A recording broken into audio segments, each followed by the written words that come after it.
నిర్లక్ష్యంతో వివరించడం వల్ల ఈ ప్రాంతాన్ని ముప్పు ప్రాంతం జరిగింది.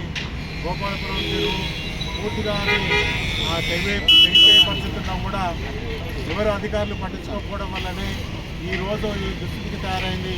కలెక్టర్ వచ్చిండు, ఆర్డీఓ వచ్చిండు, అందరు వచ్చింది చూసిపోయింది. కానీ ఇంతవరకు ఈ వరద ప్రాంతాలలో ముప్పు గురైన ఈ వరద బాధితులకు ఇంతవరకు సహాయం అందించలేదు. అదేవిధంగా ఈ వందపేట రోడ్లో డక్కు నాలా నిర్మాణం చేపట్టే క్రమంలో 3 సంవత్సరాల నుండి ఇది నిర్మాణం అవుతూనే ఉన్నది. అయిన క్రమంలో స్ట్రీట్ లైట్ లేక అనేక మంది ఇక్కడ ఇప్పటికీ 4 వ్యక్తులు మరణించడం జరిగింది. దీనన్నిటికీ మరి అధికారులు కారణమా, ప్రభుత్వమా, మరి ఎవరు నిర్ణయించుకోవాలని మాకు చెప్తున్న మొత్తం ఇప్పుడు విద్యాపాతకంగా ఇప్పుడు గుర్తపోయిన ప్రాంతంలో ఉన్నది. యుద్ధ ప్రాతిపదిక మరమ్మతులు చేయించాలని మేము డిమాండ్ చేయడం జరుగుతుంది.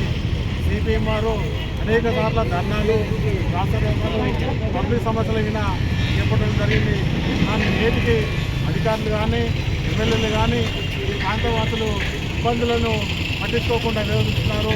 కలెక్టర్ అయినా కలెక్టర్ గారు ఇప్పటికైనా మీరు స్పందించి ఈ స్థానిక సమస్యలైన ఇమ్మటే మీరు ఒక నివేదిక తయారు చేసి ప్రభుత్వానికి అందించి వీళ్ళకు వరద బాధితులకు ఎవరైనా అసభ్యులు ఆల్రెడీ మీరు సర్వే ఇస్తున్నారు. ఆ సర్వే ప్రకారం వీళ్ళందరికీ నష్టపరిహారం చెల్లించాలని మీకు గవర్నమెంట్ జరుగుతుంది. అదేవిధంగా ఈ ప్రాంతాల్లో స్ట్రీట్ 100 ఫీట్ రోడ్డు ఉచ్చిబార్ నుండి మరియు యూనివర్సిటీ వరకు స్ట్రీట్ లైట్ లేక అనేక మంది మరణాలకు కారణమవుతుంది.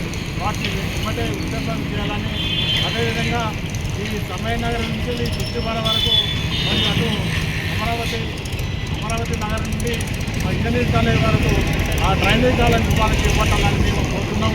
అదే ఇంటర్లింకప్ పైన సమయనగర్ ఇంటర్లింకప్ పైన గూడ కాలనీ నుండి హెల్త్ సెంటర్ వరకు బ్రిడ్జి నిర్మాణం చేపట్టాలని, ఎస్పీఎల్ దగ్గర బ్రిడ్జి నిర్మాణం చేపట్టాలని, ఆ సైడ్ వాళ్ళు మొత్తం గుర్తుపోయింది వాటి చేపట్టాలని మేము ప్రభుత్వాన్ని డిమాండ్ చేస్తున్నాం. స్థానిక ఎమ్మెల్యేల ఇద్దరు నారాయణ గారు ఉన్నారు, ఎమ్మెల్యే మా రాజకీయ గారు. మీరు ఈ సమస్యలపై వెంటనే స్పందించి మీరు వెంటనే సమస్యలు సాల్వ్ చేయాలని మేము డిమాండ్ చేస్తున్నాం. సిపిఎం వారు ప్రతిసారి అనేక ధర్నాలు రాష్ట్రాలుగా చెప్తున్నారు. మరి చేసినా కూడా మీరు స్పందిస్తలేరు, ఆలోచించలేదు. మరి స్థానికులైన నిరుపేదలైన గుర్తులు వేసుకుంటే గుర్తులు తొలగిస్తున్నారు. కానీ మరి కబ్జా గురి చేసిన వాళ్ళని ఎలాంటి చర్య తీసుకోవట్లేదు. గోపాలపురం ఎందుకు కబ్జా అయింది? మరి గుర్తులు వేస్తున్న గుర్తుల వల్ల గుర్తవాసులను తొలగిస్తున్నారు. మరి కబ్జా చేసిన వాళ్ళని ఎందుకు కూడగొడుతున్నారని డిమాండ్ చేస్తున్నాం. ఆ కబ్జా చేసిన భూములన్నీ ప్రభుత్వాలు చేసుకుని నిరుపేదలకు ఇళ్ళని పంచాలని డిమాండ్ చేస్తున్నాం. ఈరోజు